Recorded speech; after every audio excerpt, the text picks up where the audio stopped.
one. 3, 2, 1. Hi, I'm Craig McCormick. I'm the editor-at-large for Commercial Integrator magazine. I'm joined today by Managing Director for Integrated Systems Events, Mike Blackman. Hey, Mike, how are you today? I'm good, thanks, Craig. Thanks for the invitation. Glad to have you here. We're, of course, here to talk about the upcoming move of ISE in 2021 from the relocation from Amsterdam to Barcelona, but that's 2.5 years away. So there's a lot of road to travel between now and then. I bet you, in some ways, wish it was already 2021, huh? Well, you know, it's one of those things. There's a lot of excitement about this move. After doing the launch last week and telling everybody, the feedback has been phenomenal. And you know, we've still got 2 more shows in Amsterdam, and I'm trying to get everyone focused on the 2 shows coming up, which, you know, we are committed to make the best shows ever. But yes, of course, we're all excited about the move.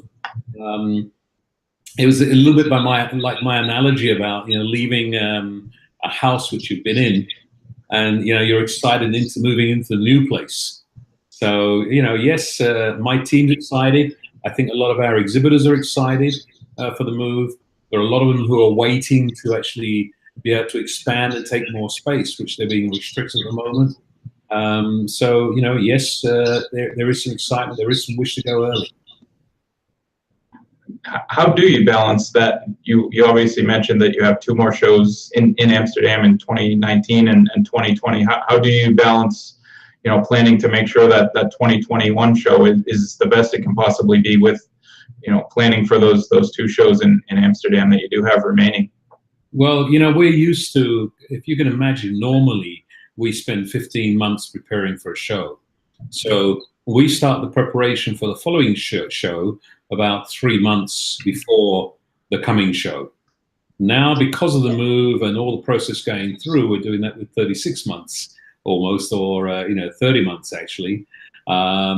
Because, you know, it's a new venue, it's a new location. There's a lot that we have to learn. I've never worked in this venue before.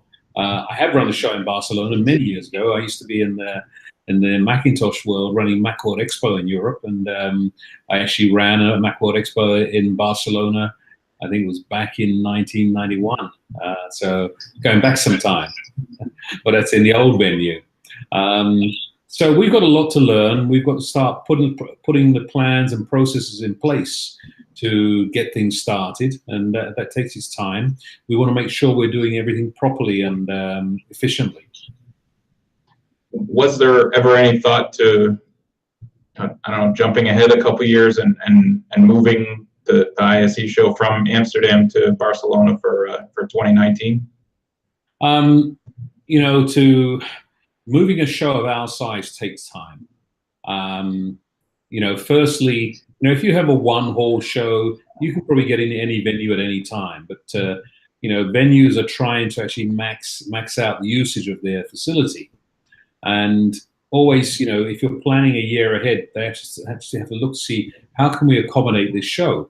And they may have some slots, but those slots don't necessarily fit to your calendar.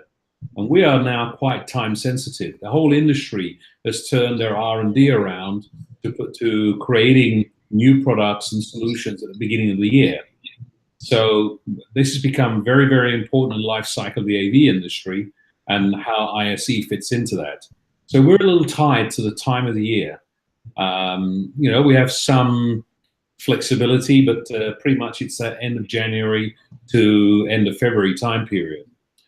So, you know, trying to find that time period in a venue is not the easiest. They have to juggle things around, fit things in place.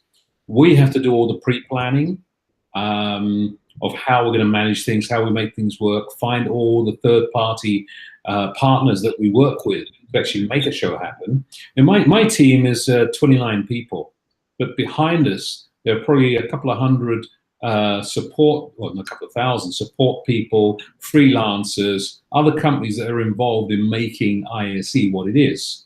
And it takes time to actually make sure that you have all those in place. Now, I'm sure there will be a lot of those companies we already use that will work with us or travel with us to Barcelona.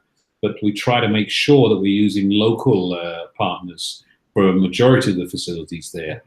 So yes, that we've always looked to see how much time do we need to move.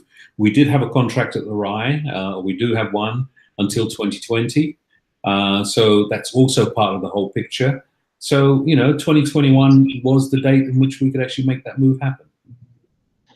And how do you maximize the couple shows that you do have left in Amsterdam? Obviously, you guys have been building pavilions, I think you call them, onto or the RAI's been adding these pavilions onto the facility the last couple of years, in part to accommodate your show. How do you kind of make the most of what obviously will be a tough situation in a crowded space?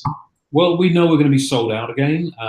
We do have, we've managed to get another pavilion in place. So, if you put yourself in front of the RAI, what you've seen is the very big pavilion, Hall 15, that's in place for the first time at the 2018 show.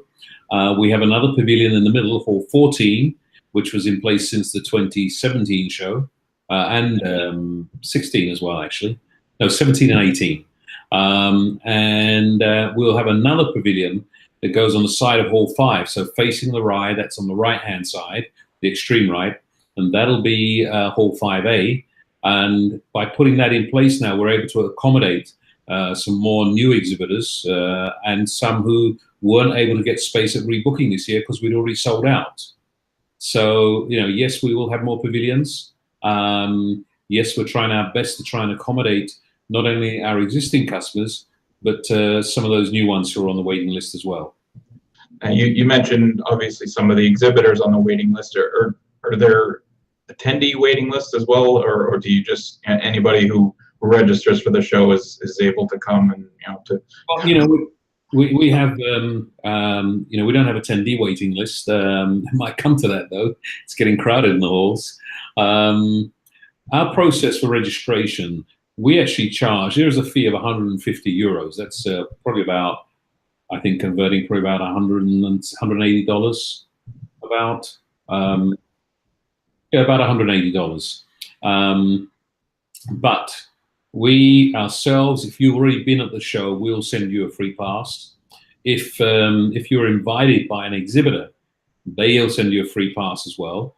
And the reason for the $180 charge is actually to try and keep the wrong people out. We're not a show for consumers. We want to make sure those people who attend the show have a serious interest. So, once they go through that registration process, they'll be allowed in the show. We do have a capacity problem on day 2 of the show. It gets very crowded on day 2. So if you want to make the most effectiveness of your attendance at ISE, I recommend the Thursday and Friday is the best days to attend, to be able to get time with the exhibitors and be able to move around a lot more easily. Of our almost 81,000 attendees, the pattern is that we have on day 1, so the Tuesday, and we were actually open on Monday for a conference, but on the real exhibition day, day 1, we get about almost 34,000 people through the doors.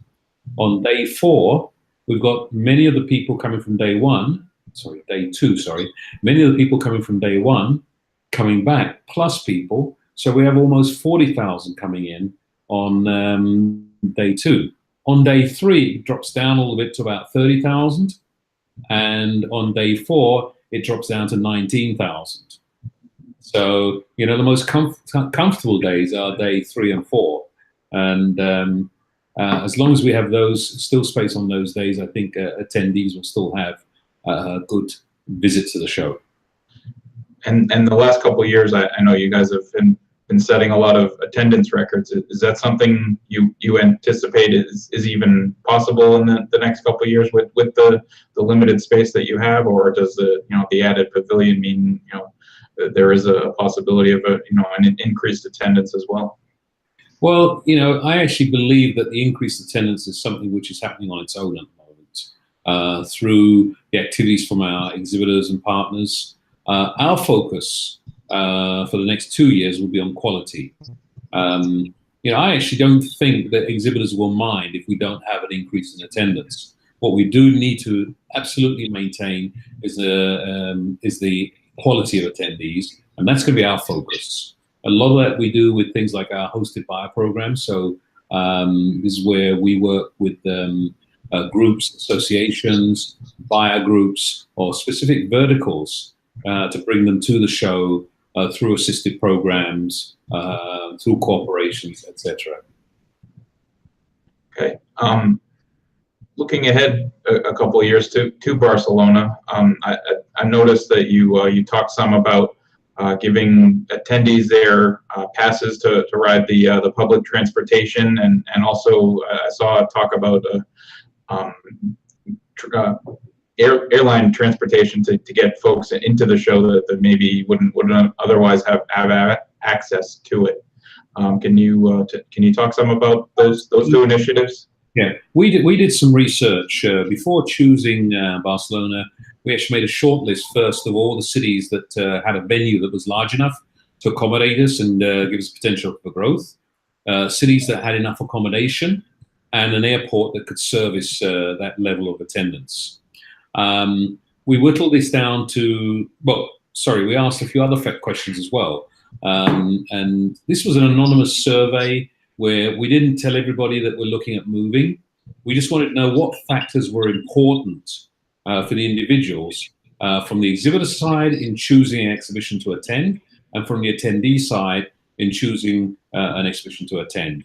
And obviously the normal factors like is the show relevant, etc., came out. But then we looked at other factors that actually add to the quality of that attendance. And the result of that was that, we didn't choose those. We actually asked people first, what are those factors? And things came out like, enough accommodation and the quality of that accommodation, being able to actually get to and from a city easily and reasonably priced, being able to get around a city easily and reasonably priced, and the quality of entertainment and the quality of food and food and entertainment, etc. These are just some of the factors. The result of that was that Barcelona came out tops when it came to getting to and from the city, getting around the city, the cost of hotels, and the quality of entertainment and restaurants. But we also we took the attendance from ISE, broke it down by zip codes across Europe, and matched those zip codes to the airports nearby. We then talked to the Barcelona airport and mapped that onto the flights available during at the time of the year we're going to run, to actually look and see what capacity is like. And the result is that we see that Barcelona is able to actually provide for a majority of those locations the capacity we need, but it might be on some days a little bit of a tightness. So the next stage we're doing is talking to the airlines to actually show them what those patterns are, where people are coming from, to get them to actually increase their capacity. But we will then supplement. If they're not prepared to take the risk, we will supplement with charters. And we're already talking to a couple of suppliers who are able to actually create that opportunity for us and set a budget aside to commit that budget. To make sure that we can provide flights for everybody from where they're coming at a reasonable price. So that's the first one, to actually get people there. The second part was about getting people around the cities. Well, Barcelona, the taxis in Barcelona are pretty cheap anyhow. Getting around the city by taxi is not very expensive. But despite that, we realized that a lot of shows actually do offer this as an additional benefit. And we felt, well, why shouldn't we? We should also do this. So, we've been able to actually put that into the package that all attendees and all exhibitors will be able to use the public transportation, that's the metro and the buses, with their ISE badge to travel around the city during the show days. Okay. I'm getting a real echo right now. Is that coming from me? I think it is. Okay, let me turn the volume down a little bit. Did it happen before? I wonder if that's why I was switching back and forth like that. When you were answering, I kept showing up on the screen, and I think I'm kind of wondering if that's why. I don't know why, but that's the most drastic. I heard the echo. So Okay, it's probably my echo coming in your system. Yeah, maybe, maybe. Yeah. So let's. Ooh, I'm still getting something. You don't have a headset, do you? No, I don't. But just 1 second. Let me just play with something here. There we go. Oh, now you're muted. Okay, just making sure I'm not getting a double effect on the microphone. Yeah, no, good. Hang on a second. Let me just see which microphone I'm on. Sure. Default.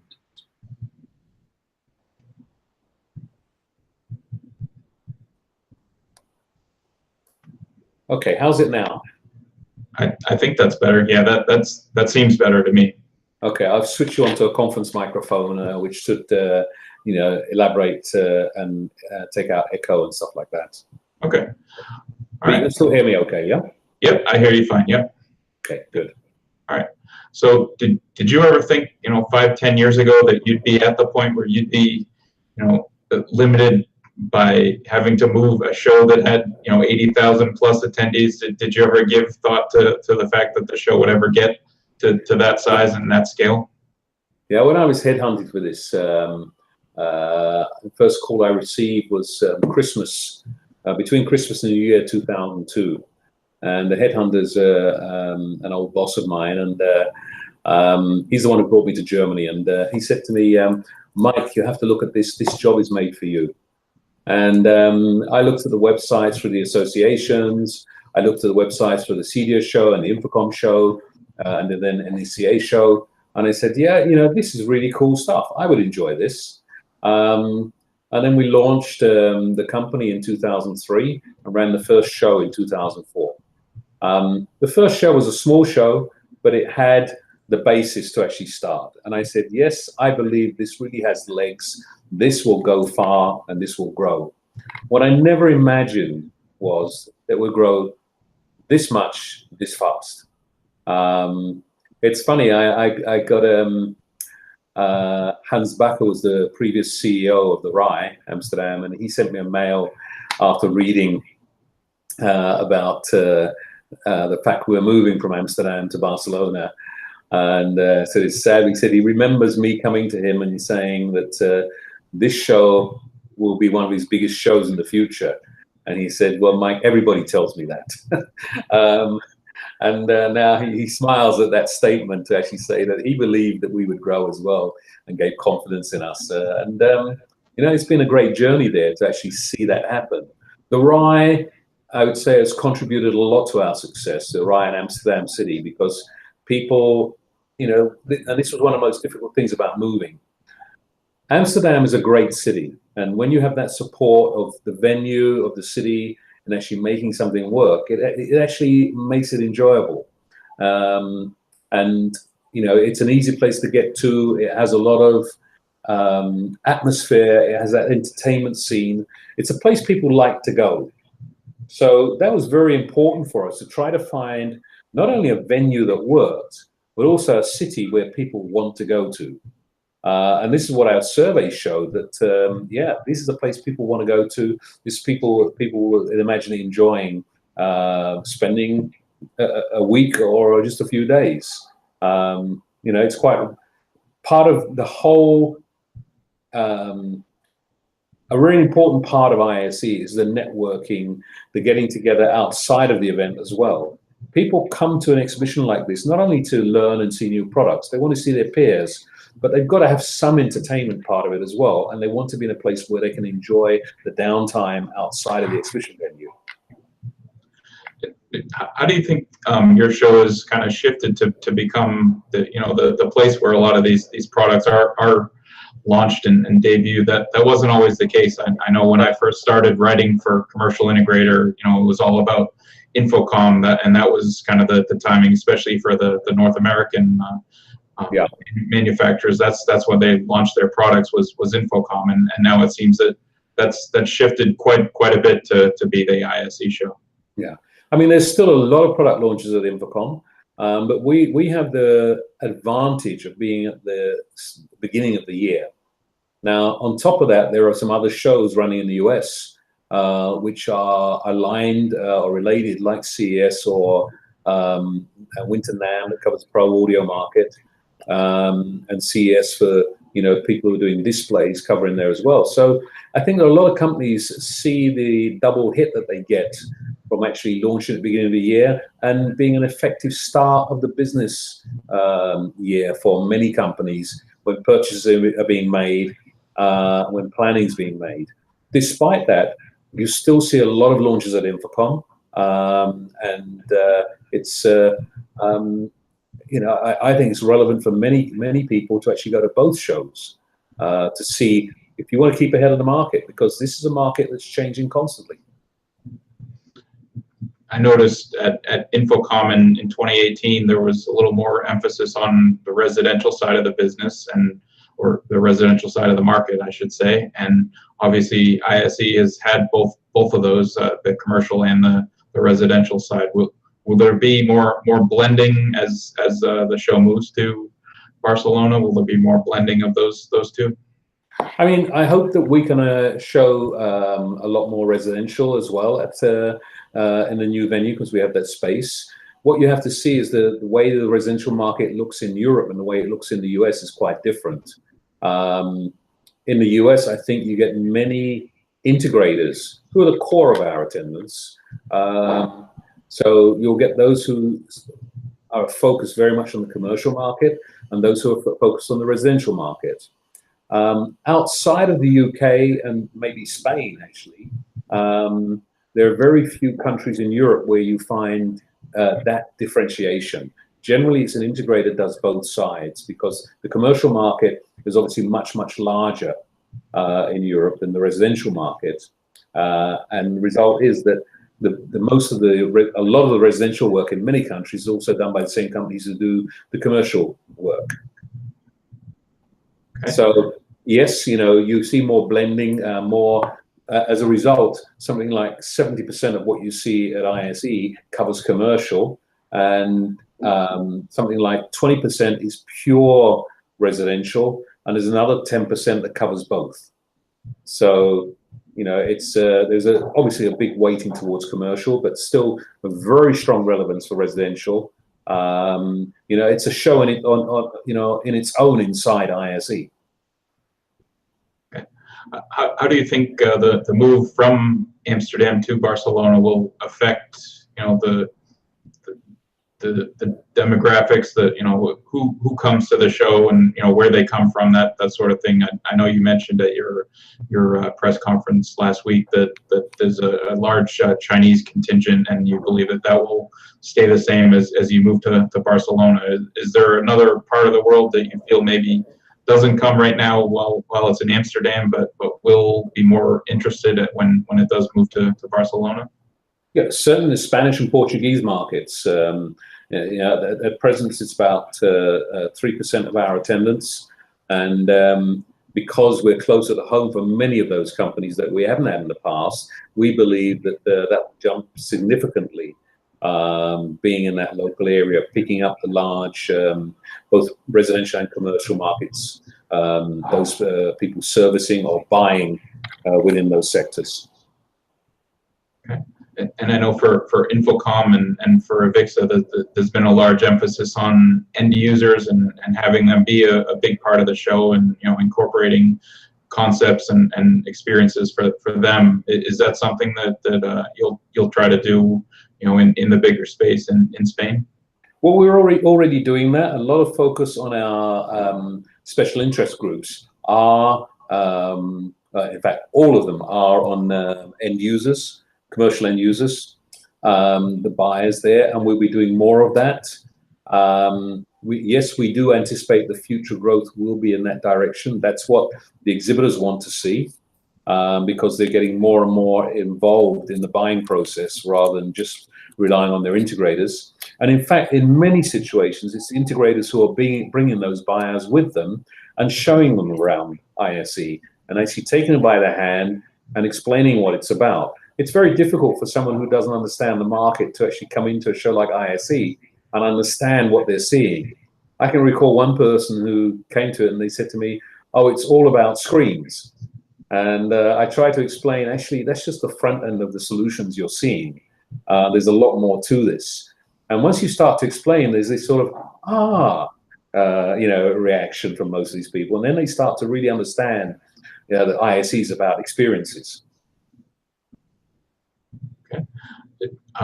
Let's pull out your crystal ball and look into the future 15 years, since it's been 15 years for ISE so far. Do you have a vision of what it's going to look like, 15 years from now, or even 5 years from now, what the show is going to look like? Well, I mean, one of the reasons for our move was not just the deficit of space at the moment, but where we see we're growing.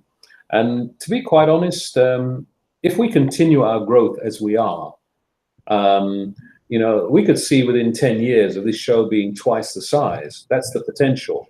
If we can, that's a conservative estimate based on the current growth pattern. And in terms of exhibitors and attendees, sorry, again, you'll see there's a direct correlation between the amount of exhibitors and the amount of attendees coming to a show. And with that, I would anticipate that maybe we're looking at 150,000 to between 150 and 200,000 attendees in 10 years' time. And yes, Barcelona can still accommodate that. Is there a point where the show gets too big in your mind, or are you kind of a long way off from that? Well, we are a long way off, as long as we have the capacity to actually accommodate what's there. Secondly, we're not trying to get big for the sake of getting big. Our focus is to service the industry. We want to make sure that we're able to bring those companies who are in the market together with the buyers who are in the market. Growth at ISE is not for the sake of growth's sake. It's really to service the marketplace.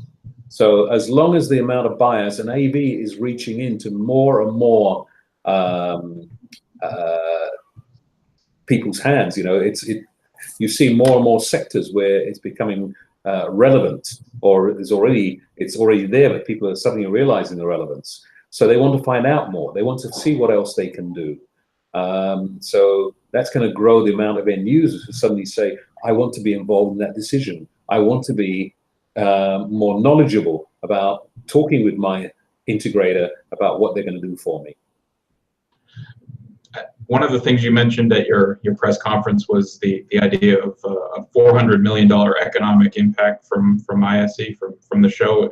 That's a number that I think jumped out at a lot of people, and probably surprised some people that the number was that high. How did that come together? That number was first touted by the Spanish newspapers before I ever said a word. Wow. But there's general exhibition industry surveys and information and calculations going out, which actually say that the average being spent in a city as a result of an exhibition is between 12 and 20 times the size of the revenue of the event that's coming into the event. Based on those numbers, and what actually happens is that the international events like ISE, you must see that coming into Amsterdam, 83% of our attendees come from outside the country. And that's a substantial amount of people who come in. We're spending money in hotels. They're spending money in taxis. They're spending money in restaurants. They're buying other services. Sometimes it identifies it as a location for them to actually make some sort of infrastructure. So, that brings a substantial amount of money into that region in a very short space of time. So, based on that, we figure they're not far off with their calculations. Wow. And does a show like ISE, does that lead to, local projects, projects getting done in Amsterdam, for example, AV projects getting done in Amsterdam, and will we maybe see more AV getting done in Barcelona as a result of the move to that venue? I really hope so. I believe that the effect of a show like ISE is that it makes what the AV world has to offer more relevant and more pertinent, or more visual, more that people see what's possible. One of the things we do at ISE is we put in features or installations as our part, what we call the editorial content of the show, to try and say, this is what you could do.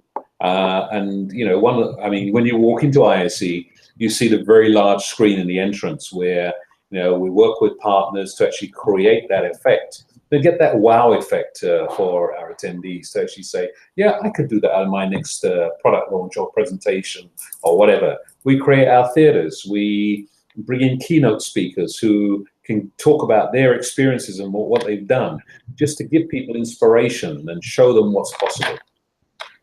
Okay. I think that's all the questions I had. Is there anything else you wanted to mention that we haven't discussed here? No, I mean, all I can say is that, you know, we're very excited about the move. We're really impressed and blown away by the support we've had from the city in welcoming us there and showing how much they want us to be in Barcelona and be part of what the city has to offer. So, you know, we're really, really overwhelmed with that. On the contra side of that, I can say that Amsterdam is still fully behind us. They really are supporting the last 2 years. They're sad to see us go, but they're realistic about the reasons why we have to go. And this is a parting as friends. We hope that we will bring other events to them in the future. And certainly they have committed to work with us and really make these last 2 shows something really, really good. Excellent. Well, thank you, Mike, for joining me, and I appreciate your willingness to answer all these questions. Thank you, Craig. I appreciate the invitation and always willing to spread the word. Great. Have a good day. Thank you. You too. Take care. All right. Bye-bye.